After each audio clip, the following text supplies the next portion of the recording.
Hello and a very warm welcome to this edition of Talking Europe. France and Germany, seen as the powerhouse of the EU. The Franco-German partnership, we're told, a sign that the EU is safe, can and will reform and move forward. But how much do these two countries really agree on? And where does that leave the other member states of the EU? Is the Union really led by two, or rather by the EU institutions and the Council of 28? Well, let's take a quick listen to President of the Commission, Jean-Claude Juncker, who addressed the EU Parliament here in Strasbourg this week. He sounded somewhat exasperated at what he sees as a hierarchy of countries within the bloc. Le Parlement européen est ridicule, très ridicule. Je salue ceux qui se sont donné la peine d'être en salle. Mais le fait qu'une trentaine de députés assis à ce débat démontre à suffisance que le Parlement n'est pas sérieux. Et je voulais le dire aujourd'hui. Si M. Muscat était Mme Merkel, difficilement imaginable, ou M. Macron, plus imaginable, we would have a full house. Well, with me in studio, I have two MEPs from Germany, Ms. Godelieve Criswat-Rovol. You're an MEP for the party of Chancellor Angela Merkel, the CDU party. You sit with the European People's Party here in the Parliament. And opposite you, I have from France, Jean Arthuis. You're with the Alliance of Liberals and Democrats here at the European Parliament. And you support, of course, French President Emmanuel Macron.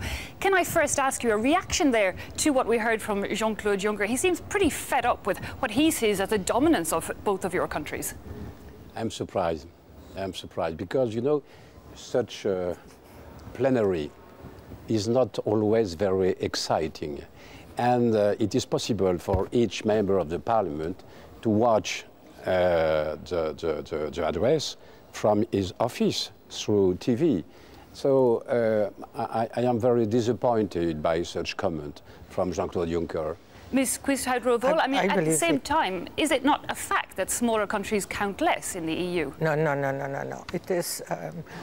I don't believe that we, as members of a parliament, being elected by the people of Europe, have to justify our presence in a plenary or not. That larger question of France and Germany being more important? I am not.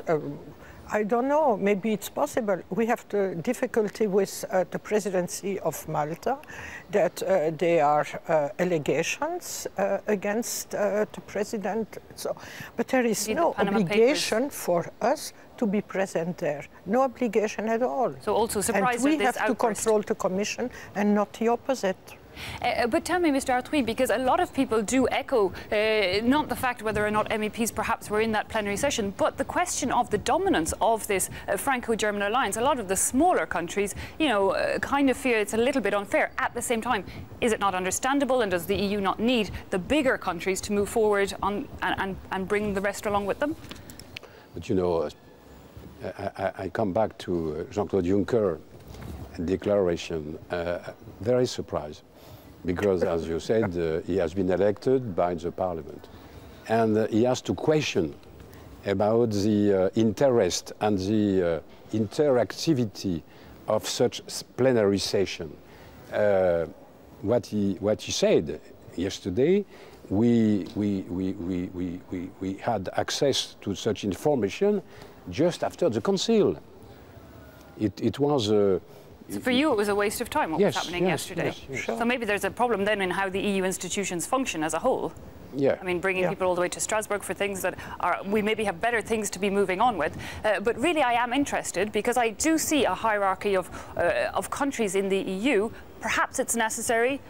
Is it unfair? I mean, could we see, because Germany is the bigger powerhouse when it comes to the economy, is Germany actually the real leader in the EU? Which is what Eurosceptics in France were saying at the elections this year. We have to define the appropriate leadership for European Union. The problem is that there is a lack of governance of European Union. European Union right now is mainly an addition of national self-interest. So we have to define probably which are the public goods, liberty, security, and to assess what is efficient at the national level and what should be more efficient and probably more expensive dealt at the European level. And we have to define what is the future of Europe. Indeed, we have a new French president who campaigned even on that issue, saying very pro the European Union, but definitely wanted to see it reformed. We're gearing up for elections across in Germany towards the end of September. Germany, a country economically doing very well. Is there the same demand there for change at an EU level, or, you know, they're happy to see perhaps things go on as they are? I believe there is a demand for a change at EU level, yes. Also in Germany there is a feeling that the EU has to progress. And if Trump made one thing good, then it is the fact that the EU started to think about its own possibilities. Since we cannot rely anymore or not in the same way on the US as before, we started to think, for example, what you said previously about the common security. But I believe the big countries have to take initiatives, but have to pay very much attention that the smaller countries follow, that they are incorporated also in the decision-making processes. But if we see very realistically the situation in the world, a country with 20 million or 4 million people wouldn't have any impact if it wasn't in a bigger conglomeration. You mentioned there the role Donald Trump is playing in EU politics in a way. We saw, of course, that G20 summit get underway this week. But before he made it to the summit, he stopped off in Poland, where he held a 3Cs summit, some 12 countries coming together, trying to increase economic ties with the US. Mr. Arthuis, could we also see a division more of the EU, having separate groups within the EU looking after their own interests? Probably we have to define in which way we want to advance. And the treaty has made that possible with structured cooperation. In defense, for example, probably for migration also, we have to define which are the aim we want to achieve and try to convince the member states to join to such cooperation. Indeed, migration, another main topic this week. We saw terrorism also. We have already this Europe in different velocities. There is the Euro group, there is the Schengen group, for example, and not every state participates in it. Each element of the EU. So but let's take a quick look at the migration question. It was again a main topic and source of many meetings this week. Last weekend we saw France and Germany bring Italy and the EU together to look at the situation. We saw Austria threaten to close its borders, and indeed the EU as a whole come up with new solutions to the problem. Let's take a quick look at the latest developments. For the answer to Europe's migration problem, EU leaders are looking south. After Italy's desperate cry for help receiving and processing migrants, European interior ministers met in Estonia's capital Tallinn to throw their support behind a new European Commission action plan, which would ease the pressure off Rome. Central to the Commission's plan is the disbursement of 35 million euros in aid for Rome, along with proposals for working with Libya and other African nations to stem the flow of migrants at the source. We committed to step up negotiations on readmission agreements with many countries of origin and using all leverages at our disposal, including our visa policy. Meanwhile, in Rome, EU foreign ministers met with African counterparts to discuss deeper collaboration across the Mediterranean. For us to reach the target to cut down the numbers that land in Europe, we need to cut down the number of people who are reaching Libya. So not only controlling Libya's northern border and the sea, but also better controlling its southern borders to stem the number of migrants entering Libya. Italy will pledge 10 million euros to help Libya's southern neighbors control their borders, and another 18 million euros to help voluntary repatriations of migrants who do reach Libya. Over the past year, the Mediterranean country has accepted 85% of the 100,000 migrants who arrived in Europe. Aid organizations like Amnesty International have raised concern about unconditionally funding Libya, citing the country's questionable human rights record and its Coast Guard's previous violent behavior. Looking there at the migration question, back at the peak of the refugee crisis in 2015, Chancellor Angela Merkel was pretty much left on her own, if you like, in welcoming refugees. Are we likely to see a change of tone with France's Emmanuel Macron? We have to certainly define which areas we will implement structured cooperation, probably in defense, as we did for currency. The Eurozone is a structured cooperation, a transfer of sovereignty. But surely refugees, it should be the problem is the 28. governance. The governance of Eurozone is inappropriate, and we have to review the governance of Eurozone. Yeah. But on the migration question, and for migration, Merkel's still on her own? We will have the same problem. We have to define appropriate governance and to respect democratic legitimacy. To have a common asylum system. But that seems to be a massive issue. Again this week, the solution, a little bit more money in keeping people away from the European Union. Do you expect a change in strategy if we get this Franco-German strong alliance up and running? There must be a change in strategy, because you cannot solve the problems of the world in Europe alone. And I believe it is a big task for us and a responsibility to create conditions that people can stay at home and can live under appropriate conditions in their own countries. And I believe that's a big task for the future. Okay. And in terms of solidarity, do you expect the EU to move a bit more if we have, because again, France very silent at the start of the crisis. We have to do more, for example, to participate to development in Africa. Okay, so on that external issue, perhaps solidarity, internal, yes, but it is not so much. Problem. It is to tackle the roots of migration. Okay, but this call that we heard that perhaps NGOs could bring some of the ships of migrants currently arriving into Italy to, for example, French shores, do you think that's an option?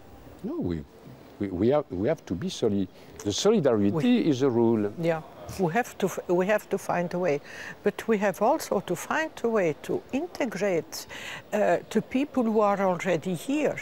We have everywhere in Europe centers of migrants and of people who are living there perhaps for generations without being European. No, left really outside of society in many respects. A lot exactly. of them. You mentioned also, of course, that economic question. It's a main one. Emmanuel Macron wants to see reform in.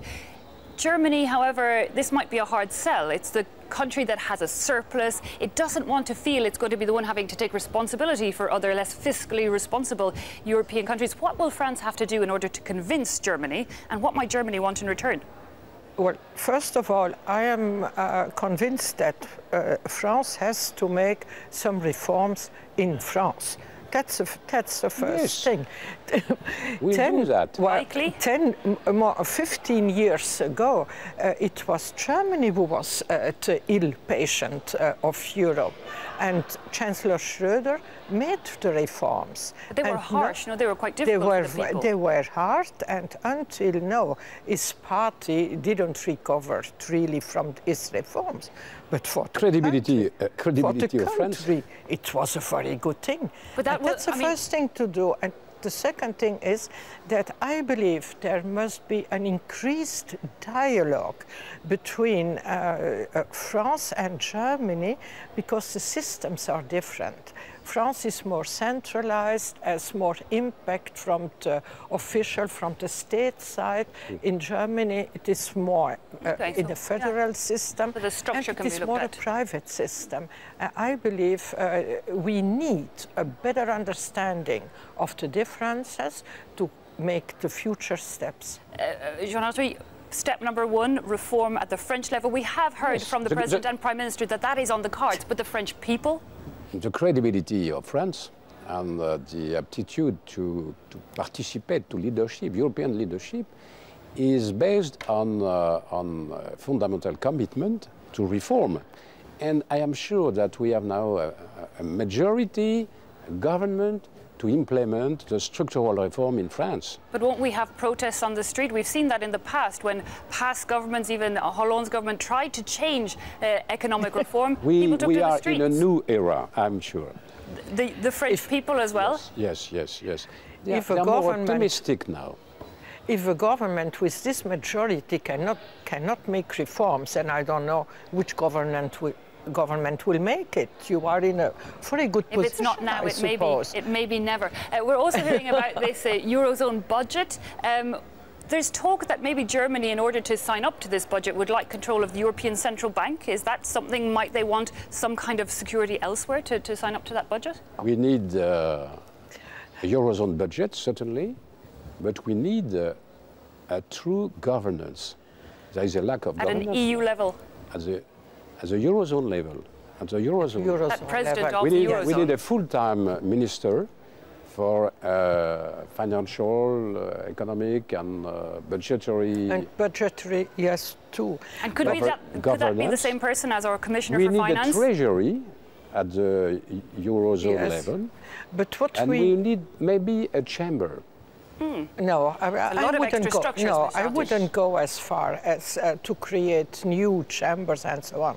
But what we need absolutely, at least in the German view, is that the independence of the central bank remains. We need a governance, we may need a lot of new things, but the independence of the bank in its decisions must be on the core of the policy. Okay, well, sadly, that already brings this show to a close, but thanks so much to both my guests for having joined. We're going to continue our look at the financial question just after the news, when we'll be welcoming the Commissioner for Finance, Mr. Pierre Moscovici, to the show. See you then.